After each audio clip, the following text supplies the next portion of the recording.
ધોરણ 8 પાઠ 1 પાક ઉત્પાદન અને વ્યવસ્થાપન એની અંદર વાવણી વિશે આપણે અભ્યાસ કર્યો તો હવે આવે છે ખાતર જે 7 પદ્ધતિ ખેત પદ્ધતિ હતી એની અંદર એક ખાતરનો સમાવેશ થાય છે તો ખાતર શા માટે જો પહેલી વસ્તુ ખાતરની વ્યાખ્યા આપેલી ઈ જો વનસ્પતિને તંદુરસ્ત વિકાસ માટે વનસ્પતિ પોતાનો વિકાસ તંદુરસ્ત રીતે એટલે કે સારી રીતે કરી શકે ને એ માટે પોષક દ્રવ્યો સ્વરૂપે જે પદાર્થને માટીમાં ઉમેરવામાં આવે છે તેને ખાતર કહેવાય છે.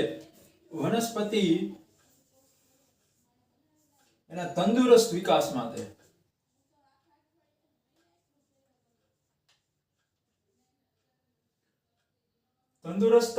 માટે જે જમીનની અંદર ખાતર ઉમેરવામાં આવે પોષક દ્રવ્ય સ્વરૂપે પોષક દ્રવ્ય એટલે કે જેને જરૂરી છે ઈ તત્વો વનસ્પતિને જે જરૂરી છે વિકાસ માટે ઈ તત્વો બરાબર એને શું કહેવામાં આવે છે ખાતર.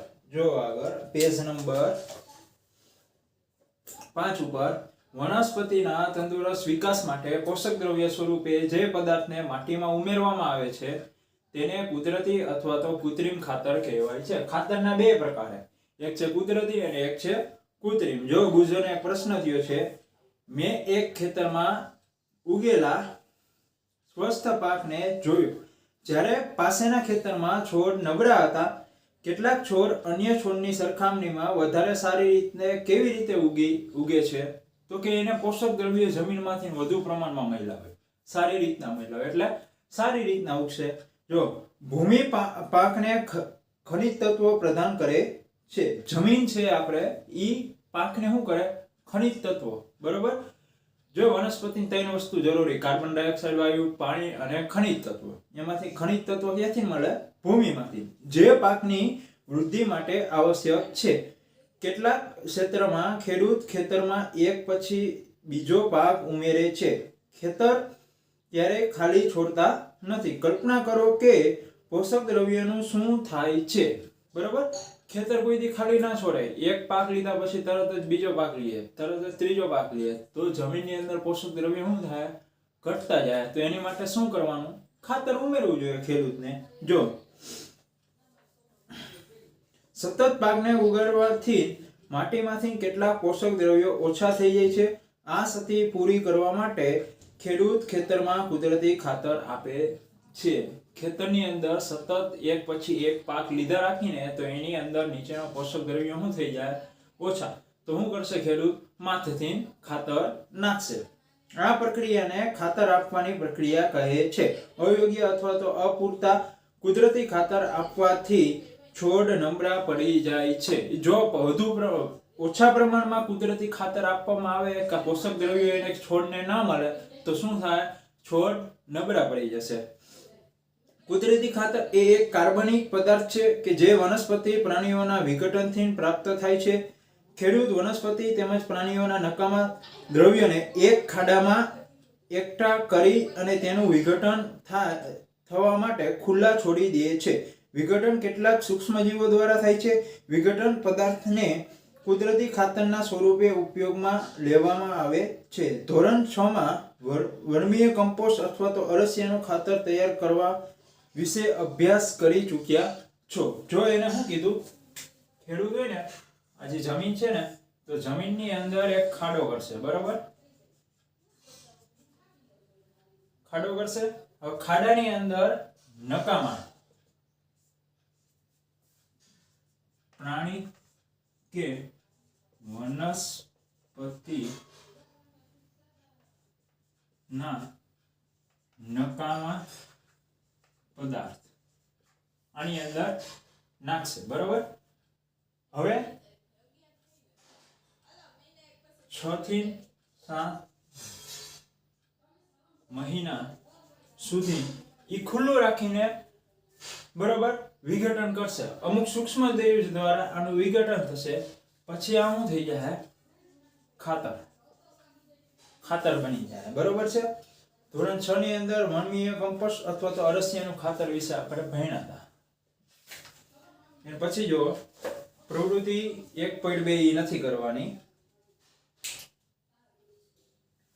પછી જો કૃત્રિમ ખાતર એવા રાસાયણિક પદાર્થ છે કે જે આપણે આ કુદરતી ખાતર વિશે ભણ્યા હતા. હવે કૃત્રિમ ખાતર વિશે. કૃત્રિમ ખાતર એવા રાસાયણિક પદાર્થ છે કે જે વિશેષ પોષક દ્રવ્યોની સમૃદ્ધિ હોય છે. કુદરતી ખાતર કરતા કૃત્રિમ ખાતરમાં શું હોય?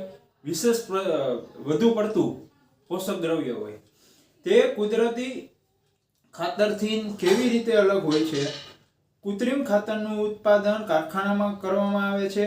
કૃત્રિમ ખાતરના કેટલાક ઉદાહરણ જેવા કે યુરિયા, લીટી કરી લેજો એમાં, urea, ammonium sulphate, super phosphate, potash, NPK એટલે કે નાઇટ્રોજન, ફોસ્ફરસ અને પોટેશિયમ. લીટી કરી નાખજો. કૃત્રિમ ખાતરના ઉદાહરણ તમને પૂછાય તો લીટી કરી નાખજો.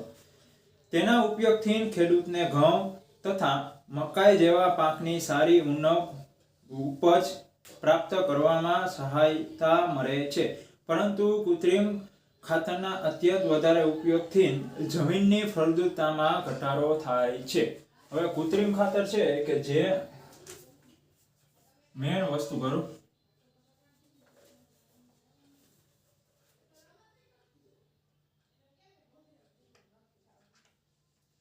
યુરિયા, બરોબર છે, એમોનિયા, સલ્ફેટ, એનપીકે, પોટાશ વગેરે આ શું છે? કૃત્રિમ ખાતર.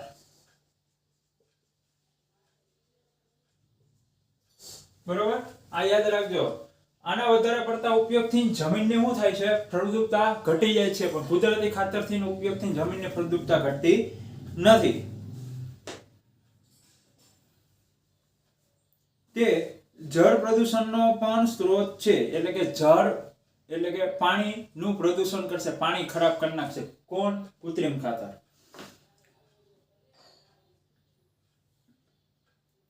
એટલે કે જમીનની ફળદ્રુપતા બનાવી રાખવા માટે કૃત્રિમ ખાતરને સ્થાને કુદરતી ખાતરનો ઉપયોગ કરવો જોઈએ. અથવા 2 વખત પાક લો અને વચ્ચે ખેડૂતને કેટલાક સમય સુધી કાંઈ પણ વાવ્યા વગર ખાલી રાખો. એને શું કીધું કે તમે આ એક વર્ષના આપણે કેટલા પાક લઈએ છીએ? 3 પાક લઈએ, બરોબર? તો એને શું કીધું? 1 વર્ષના તમે 2 પાક લો તો એક પાક શરૂઆતમાં વચ્ચે ખાલી રાખો, બીજો પાક શરૂઆતમાં. શા માટે? કારણ કે જમીનની અંદર પોષક દ્રવ્ય આમને જળવાઈ રહે એટલા માટે.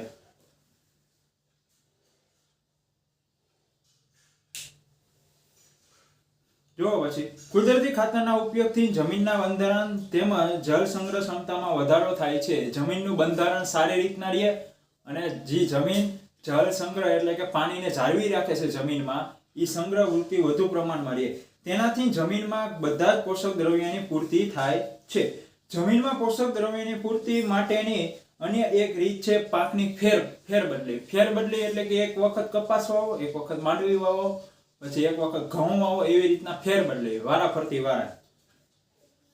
તેમાં એક પાકની ઉછેર્યા બાદ ખેતરમાં બીજા અન્ય પ્રકારના પાકનો વારા ફરતી ઉછેર કરવામાં આવે છે. પહેલા ઉત્તર ભારતમાં ખેડૂતો કઠોળને એક ઋતુમાં ઉગાડતા હતા અને બીજી ઋતુમાં ઘઉં ઉગાડતા હતા. તેનાથી જમીનમાં નાઇટ્રોજનની પુરવઠા થતી હતી. હવે કઠોળ વર્ગની વનસ્પતિ એ નાઇટ્રોજન વધુ પ્રમાણમાં જમીનમાં આપે, બરોબર છે? કારણ કે રાઇઝોબિયમ બેક્ટેરિયા એની અંદર હોય એટલા માટે. ખેડૂત આ પદ્ધતિ સ્વીકારવા માટે પ્રોત્સાહન કરવામાં આવે છે. એક વખત કઠોળ વાવવાનું, એક વખત બીજી વનસ્પતિ વાવવાની. એટલા માટે નાઇટ્રોજનની પૂર્તિ જમીનની અંદર રહે. કારણ કે કઠોળ વર્ગની વનસ્પતિ 7મા ધોરણમાં ભણ્યા હતા. કઠોળ વર્ગની વનસ્પતિ મૂળિયામાં રાઇઝોબિયમ બેક્ટેરિયા હોય કે જે હવામાંથી જમીનની અંદર દ્રવ્ય સ્વરૂપે ફેરવે અને વનસ્પતિને ઉપયોગી છે. અગાઉના ધોરણમાં તમે રાઇઝોબિયમ બેક્ટેરિયા વિશે અભ્યાસ કરી ચૂક્યા છો કે તે સિમ્બિકુરની વનસ્પતિના મૂળ ગંડિકાઓમાં જોવા મળે છે. તેઓ વાતાવરણમાં રહેલા નાઇટ્રોજનનું સ્થાપન કરે છે. 1 માર્કમાં પૂછાય, વાતાવરણમાં રહેલા નાઇટ્રોજનનું સ્થાપન કયા બેક્ટેરિયા કરે છે? તો તમારે લખવાનું રાઇઝોબિયમ બેક્ટેરિયા. પૂછાશે. લીટી કરી નાખજો, બરોબર છે? હવે જો કુદરતી ખાતરના ફાયદા, આગળનો કોષ્ટક એ આવતા લેક્ચરમાં કહીશ. પહેલા જો કુદરતી ખાતરના ફાયદા. જૈવિક ખાતરની કૃત્રિમ ખાતરની તુલનામાં જૈવિક એટલે કે કુદરતી, યાદ રાખજો, કુદરતી ખાતરને આપણે જૈવિક કહીએ છીએ, વધારે સારું ગણવામાં આવે છે. તેના મુખ્ય કારણ ખૂબ આઈએમપી છે. પેજ નંબર 7 ઉપર આ આખો આઈએમપી કરી નાખજો, 4 મુદ્દા. તેમાંથી વનસ્પતિની જળ ધારણ ક્ષમતામાં વધારો થાય છે. કેને ક્ષમતામાં વધારો થાય? જળ ધારણ. જળ ધારણ એટલે કે લાંબા સમય લગી જમીન ને એ પાણીને જાળવી રાખે, એને કહેવાય જળ ધારણ. વધારો. હવે પછી જો તેનાથી જમીન છિદ્રાળુ થઈ જાય છે, જેનાથી વાયુ વિનિમય સરળતાથી થાય છે. વાયુ વિનિમય. વાયુ વિનિમય એટલે શું? કે જમીનની અંદર વાયુની આપલે વધારે પ્રમાણમાં થાય. જમીન કેવી થાય? છિદ્રાળુ. છિદ્રાળુ થાય એટલે છિદ્ર હોય એની અંદર હોય હવા, એટલે કે વાયુની અવર જવર વધુ પ્રમાણમાં. વાયુ વિનિમય એટલે કે વાયુની અવર જવર, સાદી ભાષામાં. પછી જો ફાયદાકારક સૂક્ષ્મજીવોમાં વધારો થાય છે. ફાયદાકારક સૂક્ષ્મ જીવોમાં વધારો. પછી જો જમીનના બંધારણમાં સુધારો થાય છે. કેમાં થાય? જમીનમાં બંધારણમાં શું થાય? સુધારો. આટલી વસ્તુ છે કે જે તમારે આ પાઠની અંદર કહીના શરૂઆતથી જો ખાતર વ્યાખ્યા પૂછાય. વનસ્પતિના તંદુરસ્ત વિકાસ માટે પોષક દ્રવ્ય સ્વરૂપે જે પદાર્થ માટીની અંદર ઉમેરવામાં આવે છે એને કહેવાય ખાતર. ખાતરના 2 પ્રકાર, કુદરતી અને કૃત્રિમ ખાતર. કૃત્રિમ ખાતરની અંદર આ 4 ખાતરો છે: યુરિયા, એમોનિયમ સલ્ફેટ, એનપીકે એટલે કે નાઇટ્રોજન, ફોસ્ફરસ અને પોટેશિયમ અને પોટાશ. આ એના ઉદાહરણ છે. પછી કુદરતી ખાતર શા માટે વધુ પ્રમાણમાં આપણે વાવવું જોઈએ? એના આ કારણ છે. જો જળ ધારણ ક્ષમતામાં વધારો થાય એટલે કે પાણીને જાળવી રાખે જમીનની અંદર વધુ પ્રમાણમાં. વાયુ વિનિમય વધુ પ્રમાણમાં થાય એટલે કે વાયુની આપલે વધુ પ્રમાણમાં થાય. જો માટીમાં છિદ્ર થાય તો વાયુની આપલે વધુ પ્રમાણમાં થાય. ફાયદાકારક સૂક્ષ્મજીવોનો વધારો થાય. પછી છેલ્લું છે જમીનના બંધારણમાં સુધારો થાય. હવે આગલા લેક્ચરમાં તફાવત જોશી આપણે.